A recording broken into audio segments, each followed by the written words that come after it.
Трапеция мында келдер. Тез. Көпқа кетеміз. Үш бұрыш. Сен қайсың? Көпір құлақын қара. Қарайға отырамыз. Дәптерімізді ашамыз.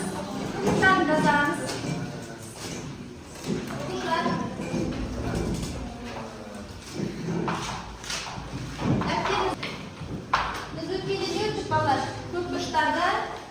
Аудандарында, яғни көпбұрыштардың аудандарында есептер шығарып жазыңыздар.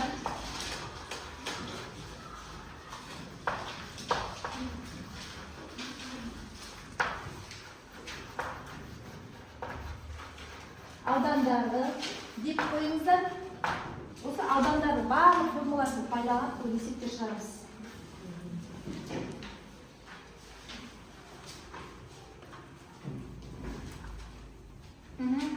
Көпбұрыштың ауданы оқу мақсаты қараңыздар балалар.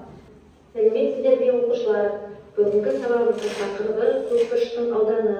Біз осы кезге дейін оқушылар ромбының, параллелограммның, төртбұрыштың, үшбұрыштың, трапецияның аудандарының формулаларын қорытып есептер шығарған болатынбыз. Енді бүгінгі сабағымызда сол көпбұрыштың аудандарының формулаларын қорытып есептер шығарамыз. Үй жұмысын тексерейік, оқушылар. Үйге есеп берілді ғой, ашыңыздар дәптеріңізді. Бірінші нені формуласы ма? Трапецияның ауданының формуласы. Неше шықты сіздерде? 100 сантиметр квадрат. Екіншісі 84 сіздерде осылай шықты ма? Тексеріңіздер. Тексеріңіздер өздеріңізді. Дұрыс емесін жазып отырыңыздар.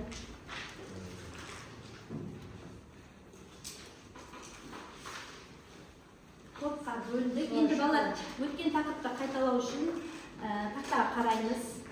Мына жерде қараңыздар, формулалар тұр, аудандардың формуласы. Енді осыған сәйкестендіреміз. Бірінші, параллелограммның ауданы кім табады? Келіңіздер. Параллелограммның ауданы қай формуланы жерде? Қай формула? Кім табады параллелограммның ауданы? Кел. Екінші, төртбұрыштың ауданы кім табады? Қол көтереміз. Төртбұрыштың ауданы. Кел. Параллелограмм ауданы қайсысы?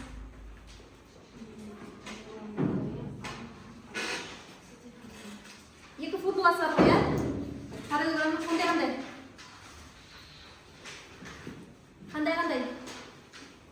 Биіктігімен сол табанына түсірілген қабырғасын көбейтсе, немесе екі қабырғасымен сыз. Дұрыс па балалар? Келесі төртбұрыштың ауданы. Кел, шағыл. Төртбұрыштың ауданы. Келсетеміз. Келсін. Геронды, герон формасы. Дұрыс па? Дұрыс па, я? Нақты периметр бұл жерде. Кел. Төртбұрыштың ауданы. Кел. Жақсы, трапецияның ауданы. Кел. Сен. Айтып отырыңыздар, балалар, айтып отырыңыздар. Трапецияның ауданы неге тең? Табандарының қосындысының жарысымен биіктігінің көбейтіндісіне тең.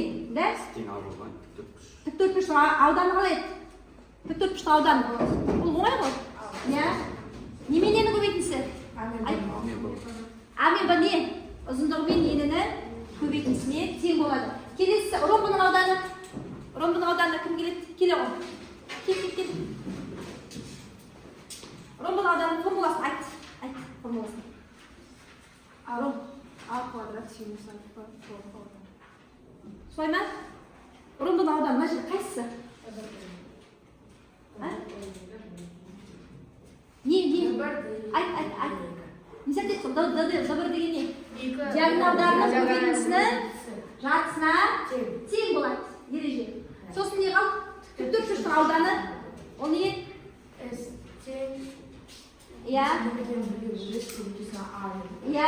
Ережесі қалай? Айтамыз балалар. Үшбұрыштың ауданы, табанымен биіктігінің көбейтіндісі жартысына тең. Осылай ма? Айтамыз балалар. Формуланы айтып жүрміз. Кеттік ары қарай. Балалар, сіздерге бүгінгі Бүгінгі сабақтағы есептерді айтып кетейін. Бірінші, детектив тапсырмасы. Қазір сіздерге тапсырма беремін. 3 балдан тұрады. Әр топқа. Сосын жеке жұмыс беремін. Әркім өз шығады. Ол 1 балдық есеп. Топтық жұмыс беремін. Тағы да топқа. Сосын функционалдыққа қатысты есеп беремін. Ол да 3 бал. Барлығы 10 бал. Кім шығарады топта? Айтып отырасыздар. Мысалы, Әлихан шығарды ма? Апай, мынау есептің барлығы Әлихан шығарды. 3 бал қойыңыз. Түсінді ме? Жеке жұмыста кім шығарады? Ең бірінші болып, ондықта соларға 1 бал қойыңыз. Түсінді ме? Сіздер алдарыңызға лента беремін. Міне, қараңдар, детектив тапсырмасы. Лентадан топқа түскен фигураны құрастырасыңдар. Түсіндір ме? Сосын биіктігін жүргізесіңдер. Берілген фигураның ауданын табасыңдар. Түсіндір ме? Сіздерге 3 бұрыш беріп тұр. Олайма? 3 бұрыш беріп тұр.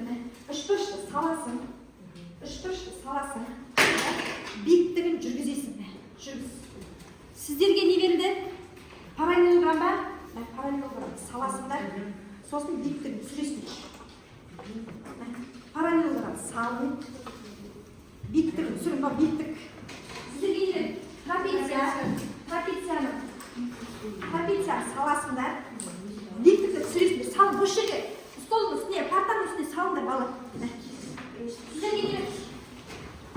Сіздер параллелограмм сіздерге не?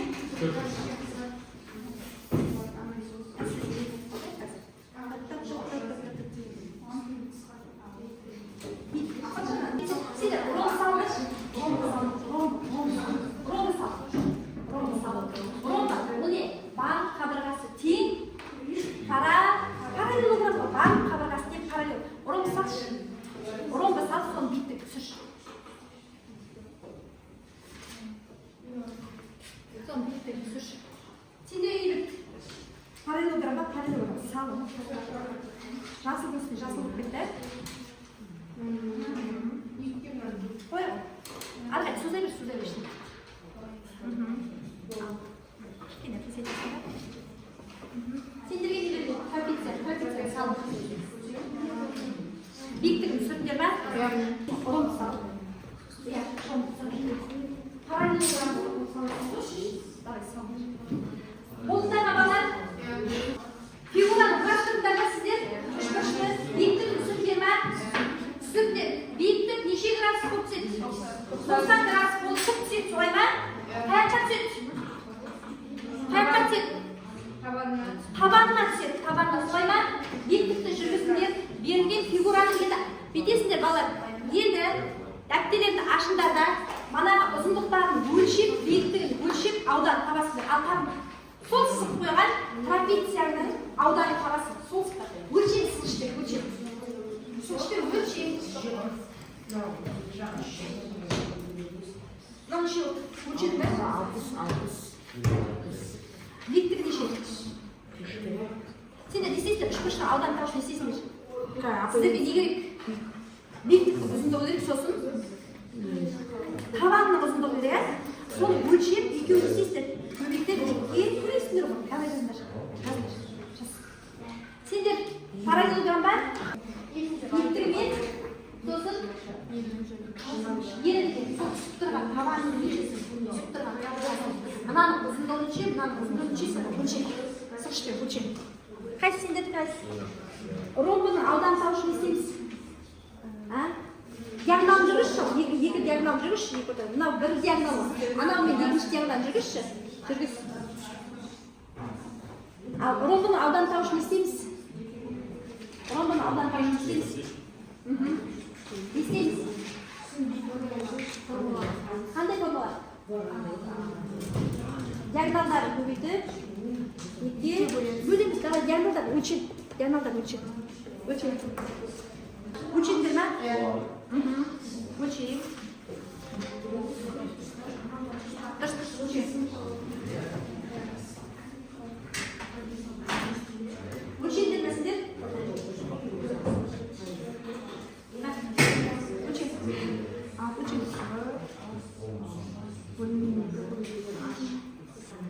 Кім болды? Қай топ болды?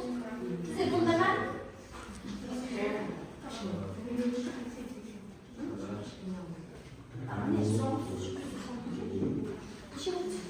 자, неше ол табан неше ол табан 55 сосын биіктігі екеуін көбейткен екіге бөлшек шаш дәптерге шаш тез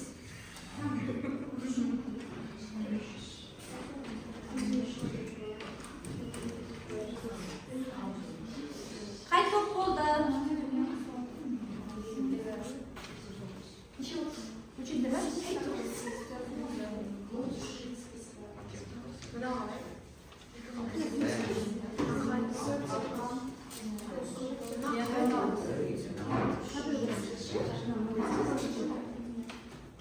қай жерде өлшеңесің мына жерде өлшеңсің бе неше болды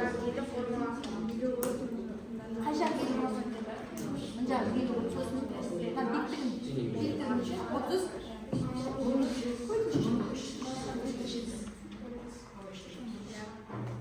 неше ол сіздерде диагонал Диагонал 60. анадай 60 Мынау 160. екі диагонал деген неше болды 60-та неше болды жаңа өлшеуі ал кейін алдан тауыш істейді Формула қыламыз. S, H, 2 көп бөлінген қойшы диагоналдарды бөліп екіге бөлмесең жоқпын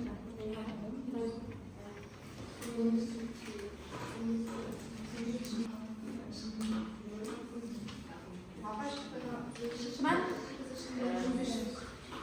15 шықты сендерде анаға қалай 27 анау 53 болды ма қостық екіге бөлдік биіктігі 30 болды ма 200 болды дұрыс енді бір-бірімізге балалар айтайық үшбір шықты ма балалар қараңыздар айтыңдар тұрып айтыңдар үшбір шықты қалай десеңдер тыңдаймыз балалар Табаны 55 сантиметр болып, биіктігі 50 сантиметр болып, соны 50-ді 55-ге көбейтіп, 2750 шықты, соны 2-ге бөліп 1325 шықты.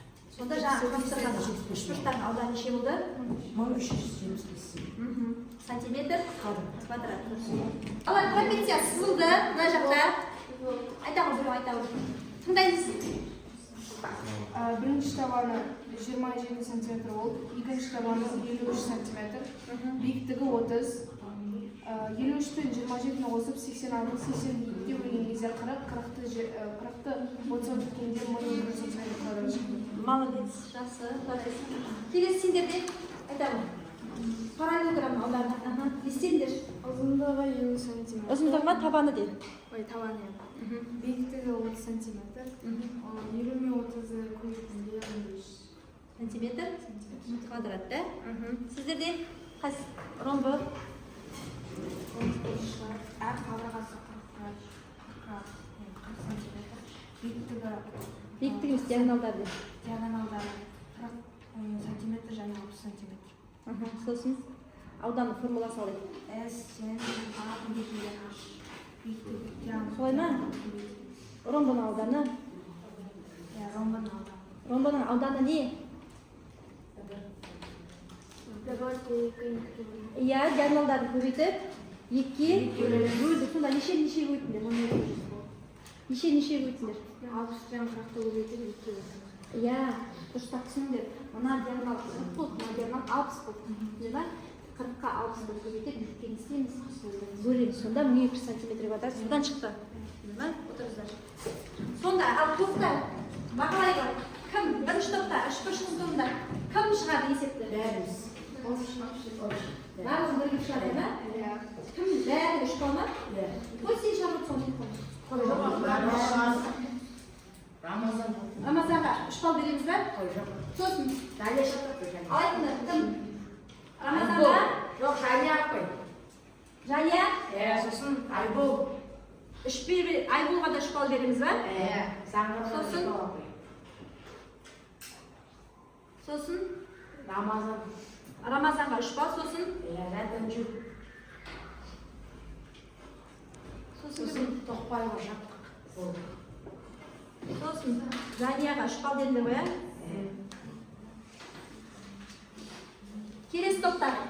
келесі топта кім шығады ағынды шығарды ма тек қана сосын кім шығады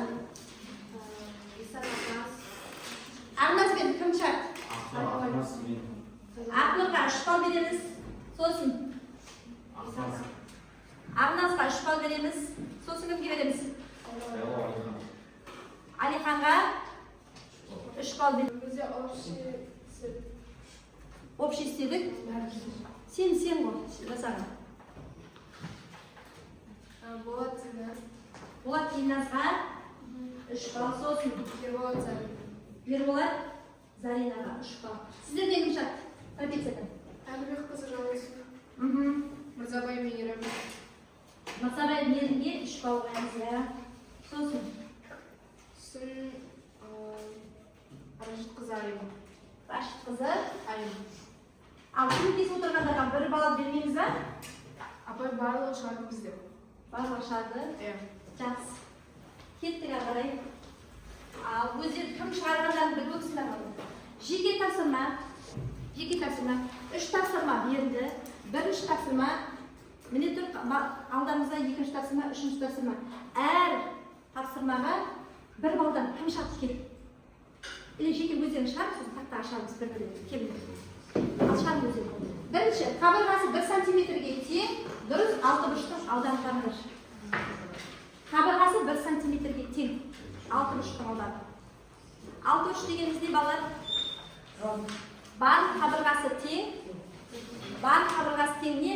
6 бұрыш. Ол неден тұрады? Тең қабырғалы? 6 бұрыштан тұрады ғой. Ал кім келеді?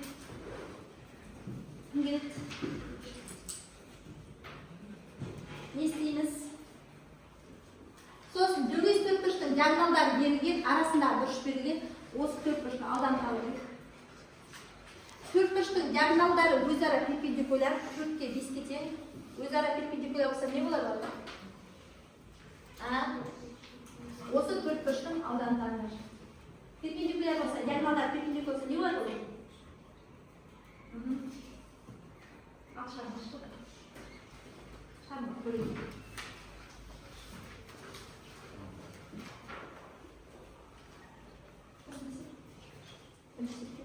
Дұрыс, 6 дұрыс.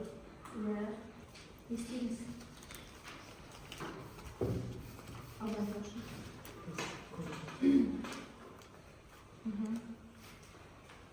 Иә. 6. Екінші тепкіледі. Тағын шарттарын жесек, тақтада бір болғандарға бал береміз. Бірінші шықпасы деп.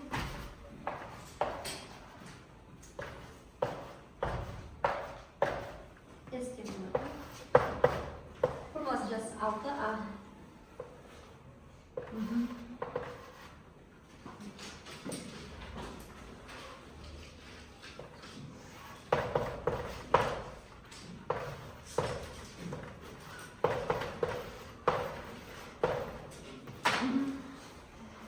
Дұрыс па балар? 1 балл береміз ба? Рамазанға 1 балын беріп қоямыз. Келесі екінші степке кім келеді? Кеш тақта. Андыр, қайдасың? Мен не қыл деп тұр? Дөңес төртбұрыштың диагоналдары берілген. Олардың арасындағы бұрышы берілген. Осы төртбұрыштың ауданы тап дейді. Диагоналдары берілген. Істейміз.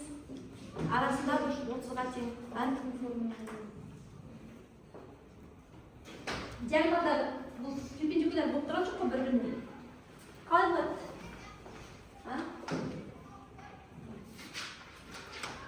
Дөңес төртбұрыш дегенде қалай сонда? Дөңес төртбұрышы. Қандай төртбұрыш? Дөңес төртбұрыш. Төртбұрыштың ал диагоналдар берілген. Неге тең дейді? 6-ға тең және 8-ге тең деп тұр, 8-ге тең. Олардың арасындағы бұрыш нешеге тең дейді? 30-ға тең дейді. Осыны аудан табу керек. Не істейміз?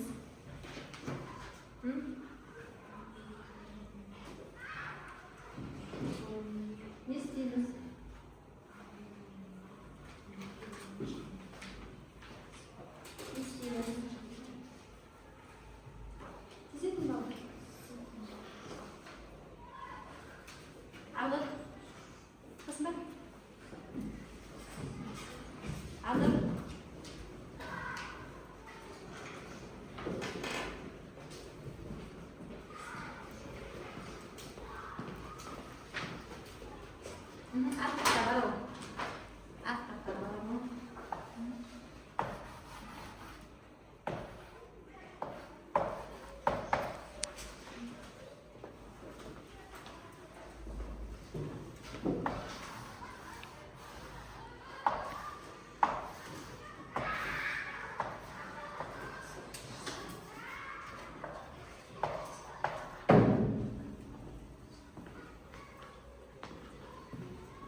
жазамыз ба аны?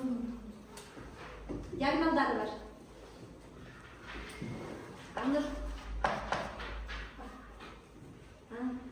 Диагоналдары. Не істейтін едік бана? Ең бірінші, ең қолыңды сүртпен дейміз. Ең бірінші мана формула болды ғой мана.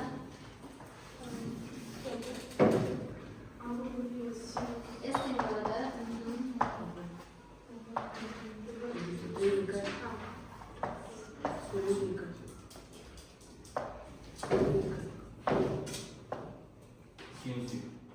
Синус айтамыз бала, я көмектесеміз, кімге аңырап көмектесеміз.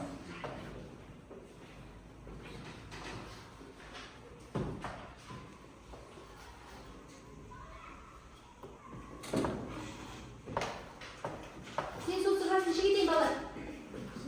2-ден 1-ге дейін. Сен соты ғасын орнына ағылып 2-ден 1-ге қоямыз.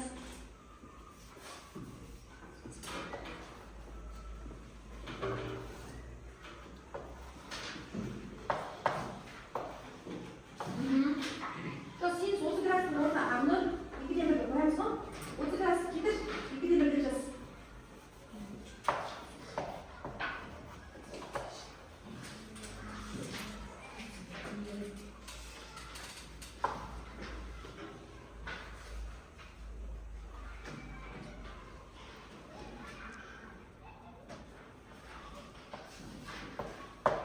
Қайсыны істетесің? Ағылып. Және 2-ден 1-ге жазған ба? 2-ден 1-ге жаз. Көбейту 2-ден 1. Иә.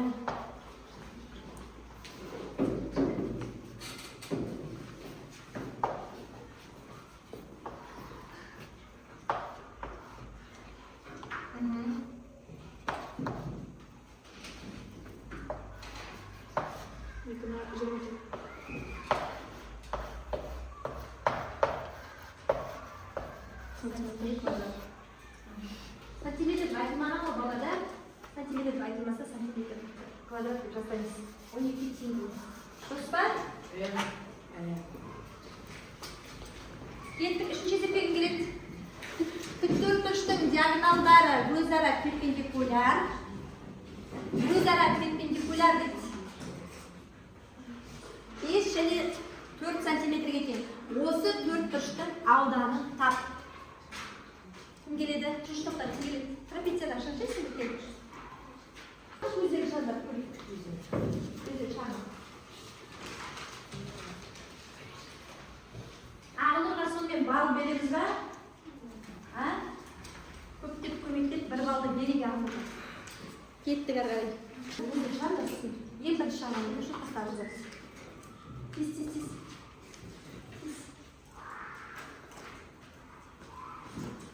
Неге диагоналдары аудан қалады. Істейміз. Еще сөйтіп бір-бір перпендикуляр тұрсын. Ол не осы? Сендердің тақырыптан ғой? Сендердің тақырыптан ғой мына? Перпендикуляр түссе 90 градус өтеді. Иә. Синус 1-ге тең болады. Синус қашан 1-ге тең болады. Сонда ром. Иә, ол болады. Иә. Сонда ол формуласы ғой сонда? Давай көмекеге 1-ге. Иә. Сол жартысына теңді. Мен кеттік бар. Диагоналдардың көбейтіндісінің жартысына теңдеймін. Ана сендердің ережелері ғой. Ромбы берейін. Я екінші шақтан сөйтсе болды.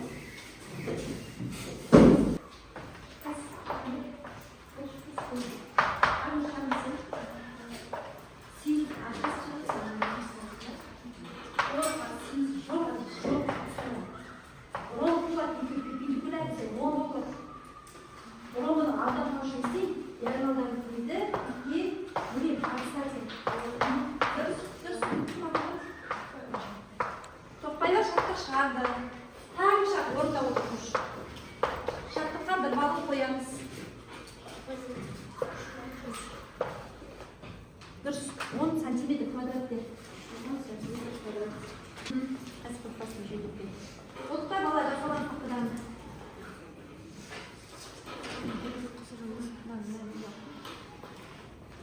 Жаңылсынға бір қоямыз.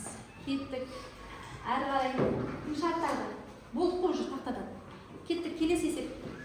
Тақтаны жазып алыңдар. Тақтаны жазып алыңдар. Енді балалар қараңдар. Сіздерге қараңдар. Түгел тақта қараңдар. Мынау қараңдар, тақтада орталық Африка мемлекетінің туы. Келесі есеп Эритрия туы, мемлекеттердің туы, Соломон аралының туы, сосын Қазақстан Республикасының туы. Түсіндіңіздер ме? Осы 4 топқа осы 4 елдің туын беремін. Әр тудың қасында есебі жазылып тұр. Көрдіңіздер ме? Есебі жазылып тұр. Сосын астында дескриптор тұр. Соған байланысты есептерді шығарасыздар. 4 топқа 4 елдің туын беремін. Бұл не деген сөз? Бұл неге беріп жатыр 4 елдің туын балалар? Бұл ұлттық құндылық балалар. Түсіндіңдер ме? Ұлттық құндылық. Бұл елді, жерді сүю деген сөз. Түсіндіңдер ме? Әр елдің несіне туымен танысыңыздар. Өздеріне Қазақстан туы. Есеп жазылып тұр. Әр есептің қапталында есеп бар, берілгені бар. Мысалы қараңдар, Қазақстанның туына туының ұзындығы 12 см, ені 6 см беріліп тұр. Тіпті көрші қой көрсіңдер ме? Сол жағында ені 2 см болады. Міне, 2 см болады. Тік жолақты ою өрнектелген дейді. Бірінші тудың ауданын табасыңдар. Екінші тік жолақтағы оюдың ауданын табасыңдар. Сосын қалған бөліктердің ауданын табасыңдар. Сонда 3 балдық есеп шығады осы жерде. Түсіндіңдер ме? Жақсы, кеттік. Шығайық.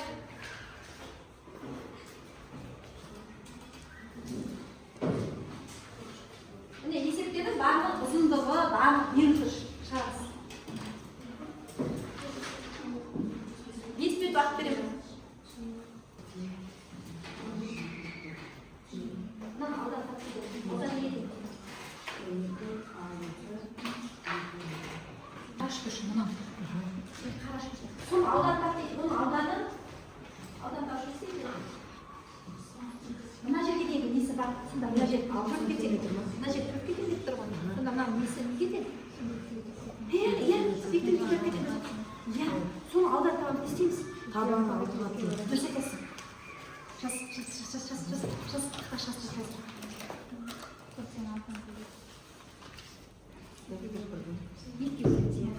Екі бөлінді. Енді мына үшінші аудан етін ғой. 12 сантиметр квадрат. Сайда дейді, үшінші диал не сұрапты? Қалған бөліктен аудан тапты. Қалған бөліктен қалған бөліктен аудан тапты. Не дейміз айтамыз? 12 раз айтамыз. Дұрыс. Қыташ. Жаза берді сен. Сен бұл ба? Бірінші аудан ма? Басқа ешкім шықпай ма? Мені келді, екеу. Тақтап жүр. Сіздің топшы, сіздің топ. Шықпақ қайсы қандай? Не істеу керек сендер?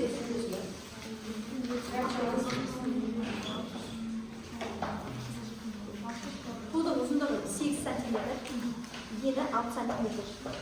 Бұл 4 көлденемен тұрған. 4 көлденемен. Түсіндірсің бе?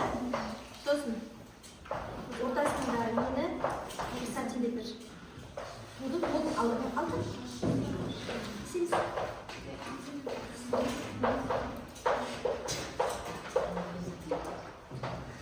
Сендер кәс. Аудан таптыра чи шықты? 78 см. Нені сендер? 2 мен 6 көлді. 78 см. Сосын сол жағындағы ана ойын аудан тапқанда 2 мен 6 см. 12 см. Қалған тауышын істейміз? 72 мен 2 азан.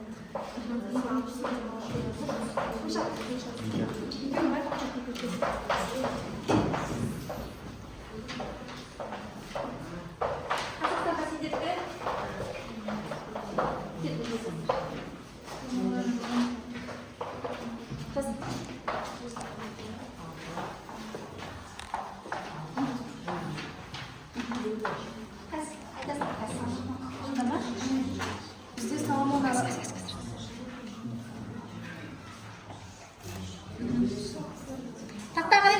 түгел тақтаға қараймыз. Түгел тақтаға қараймыз. Қараймыз. Айтамын. Бізде саланың араларын Нелер қайда? Есептер қайда? Айтып тұрмын. бізде саланың араларын ту берілген, ол диагоналмен бөлінген, яғни бізде 2 үшбұрышты. Оның ауданын тапсыр. Оның ауданын табу үшін біз мен бөлімдеміз. Бірінші біз 10 сантиметр 5 сантиметр көбейте алдық. Ал барлығының ауданы бізде 50 сантиметр квадратқа тең. Сосын осы 2 үшбұрыштың ауданын табыңдар деп. Ол үшін біз жалпы ауданын 2-ге бөлеміз. Біз жасыл үшбұрыштың ауданын тауып алдық, ол бізде 25 сантиметр квадрат. Ал келесі көк үшбұрыш, ол бізде тоже 25 сантиметр квадрат.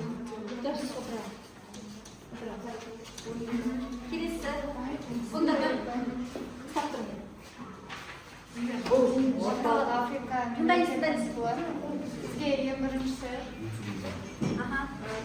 тудың толық ауданын табыңдар жүктірді. Бұл бізде полиметр болғандықтан оның формуласы тіктөртбұрыш. Оның формуласы алды, сондықтан біз 12 сантиметр 6 сантиметр көбейтіп, оның толық ауданы 72 сантиметр квадрат шықты. Дұрыс. Екіншісі қара үшбұрыштың ауданы тапсын. Қара үшбұрыш деп қанша балалар мына жерде, мына жер суретте, мына жер болып тұр. Қара үшбұрыш көріпсіңдер ме? Қара үшбұрыш мықты 4 сантиметр деп оны яққа келгені оның биіктігі болады. Биіктігі болғандықтан сосын біз оны мықты 6 сантиметр, мықты 6 сантиметр болып ескердік. Сондықтан біз формулаға кетіріп, екеуін көбейттік. H бөлім 2 қылып 4 сантиметр 6 сантиметр көбейтіп 2-ге бөліп 12 сантиметр квадрат шықты. Демек оның ауданы 12 сантиметр квадрат. Өте дұрыс. Қалған аудан тау үшін не істейміз? Үшінші бізге қалған аудан тапсын деп айтты. Қалған аудан табу үшін біз сол толық ауданнан үшбұрыштың ауданын азайтамыз. Сол кезде 6 сантиметр квадрат шығады. Сантиметр квадрат. Жақсы, отыра ғой. Келесі, 4-ші топсты тыңдайық. Қазақстан Республикасының жалпы Бала қарайсыз. 12 сантиметр, ені 6 сантиметр, ал сол жағындағы ені 1 сантиметр. Бірінші тудың ауданын табу керекпіз.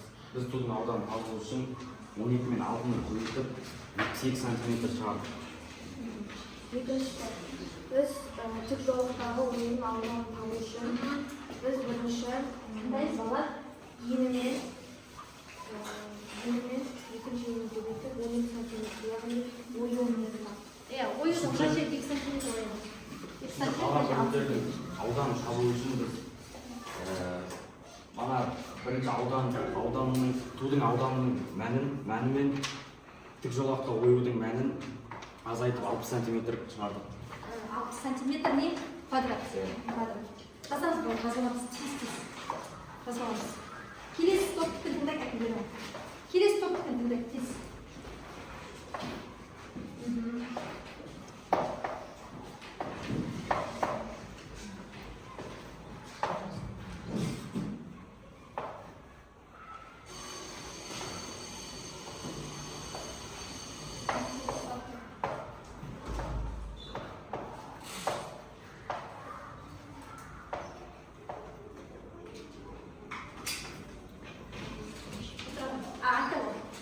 Бүгін толық ауданын тапқанда біз 8 бен 6-ны көбейткенде 48 сантиметр квадрат болады.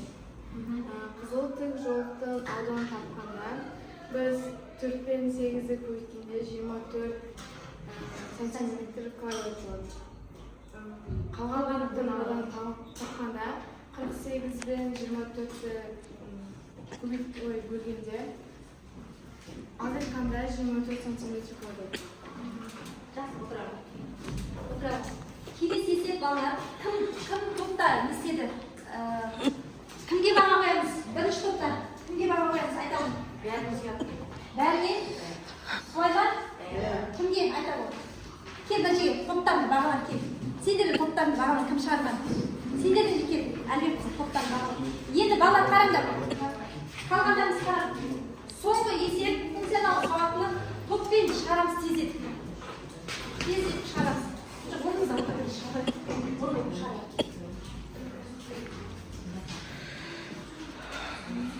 Тақтаны қараңдар балалар. Үйдепті балалар, тақтаға қараймыз. мынау не құрақ көрпе да құрақ көрпені ана не деп тұр тігінші үлкен көрпе тігіп жатыр дейді үлкен көрпе тігіп жатыр көрпе бірнеше бөліктерге бөлінген дейді тік төртбұрышты ортақ бөлік мынау ғой дейді мына міне ұзындығы 2-ге тең ені 1,15 метрге тең дейді осының ауданын табамыз сосын үшбұрыштар мына үшбұрыштар міне барлық үшбұрыштар міне бірдей үшбұрыштар үшбұрыштың әрленген бөліктерінің әрқайсысының табаны 1 биіктігі 1,15 метрге тең дейді 4 бөлік бар дейді мына жерде неше бөлік бар 1 2 3 4 5 6 бар 6-ға бөліп жібереміз енді қара трапециялық шеттері мына трапеция ғой да мына жерде не тұр трапеция тұр түсінесіз ма трапецияның шеттерінің жоғары табаны 0,5 төменгі табаны 1,2 қосы 2-ге бөліп биіктігіне көбейтеміз ғой 2 бөлік бар деп сосын мен сұрақты әр фигураның ауданын табыңыз барлық бөліктің жалпы ауданын есептеп табыңыз түгел ауданын тауып қосамыз тез сосын айтады егер тігіншіге 1 метр квадрат бағасына 2000 теңге төлеу керек болса көрпенің жалпы бағасын шығарасыздар ең соңында аудан шығарып жіберіп не істейміз 2000-ға көбейтеміз давайте шығарамыз кеттік есепті түсіндік қой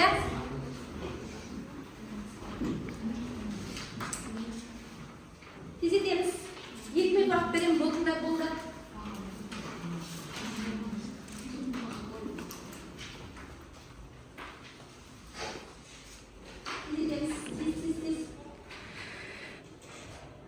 бәрінің ұзындықтары бар көбейтіп қос формулаға салып қоса аламыз тез кім шығады тақтаға топпен шығады топпен тез біреуін трапециялық аудандан біреуін үшбұрышты аудандан тез табандар берген уже неше дейді 0,15 1,2 мынау 1,15 анау 1,2 биіктігі 0,8 дейді қоста 2 биіктігі 0,8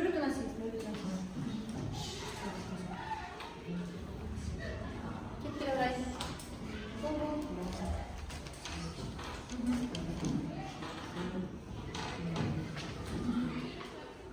қай топ бірінші болады сол топтағы шығарған оқушыларға 3 балл беріледі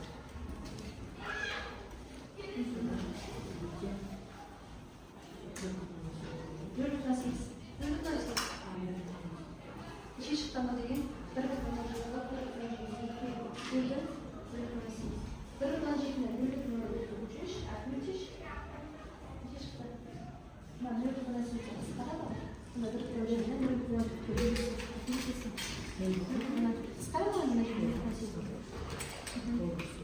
кім шығады?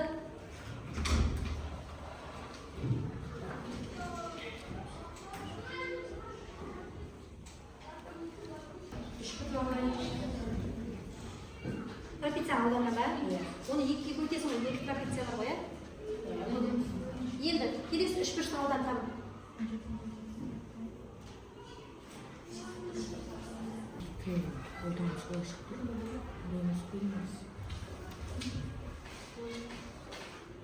Енді болды. Тақта ашамыз. Бірінші тақтан сөр. Кімде шықты?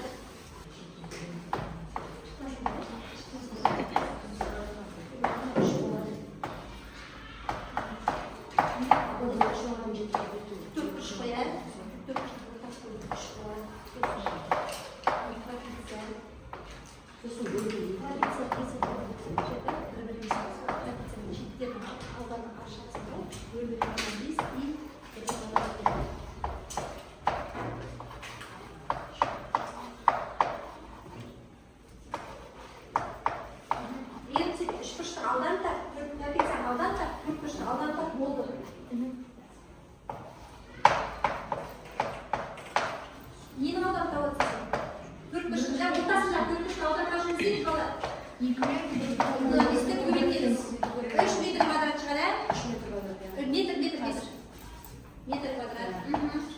Екінші, не табамыз? Үшбұрышты аудан табамыз, дұрыс. Бөлу. Ал немес бар? Екіге бөлмей бар? Үшбұрыш қоя. Алтыға көбейіп, алтау бар екен.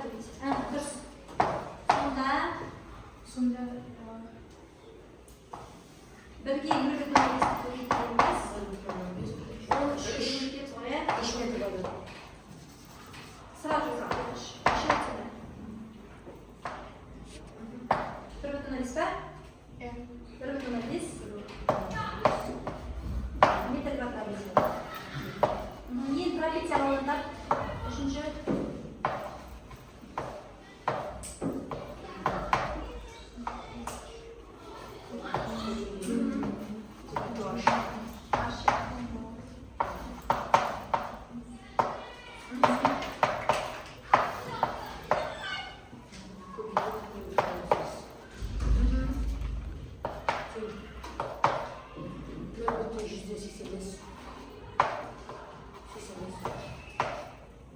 Соны?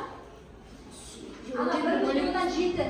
1,7-ні 2 бөлесі 0,2. 0,168 шықпайды. 0,168 шығады. 68. Ага. Енді не істейді осыларды? Неше пропорциялар бізде? Екеу бар, екіге көшіреміз, ә? Сосын 1,136.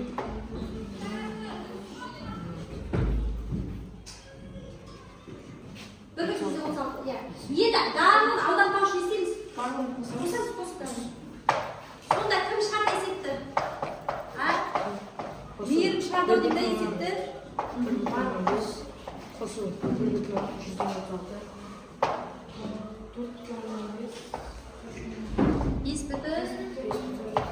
5,86 ма? Сонда көрпенің общий ауданы не екен? Ал енді солай Соны 2000-ға бөлеміз. 2000-ға көйтесің.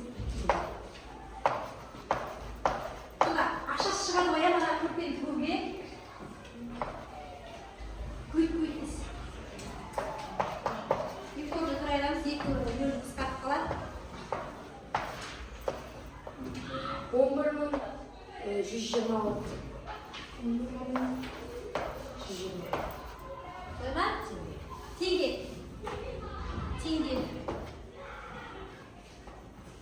Екісін жазып, бір ойда алып қой, 11.000 ба? 11.720 теңге. Жақсы, кеттік ары қарай енді. Сонда балалар бүгінгі сабақта не түсіндіңіздер?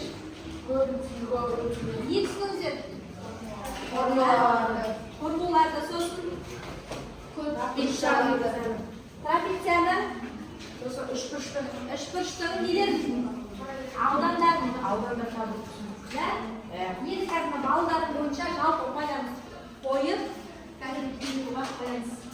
Сабаққа қатысқандарыңызға көп рахмет. Үй тапсырмасы балалар осы формуланы қайталап түсіндіңіздер ме?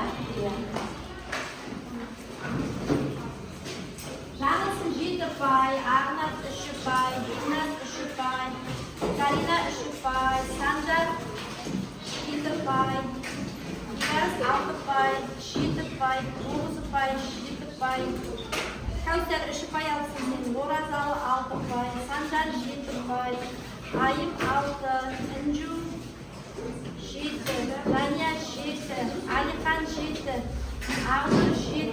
9 бала алғанда, Мейірім 9 бала отыр.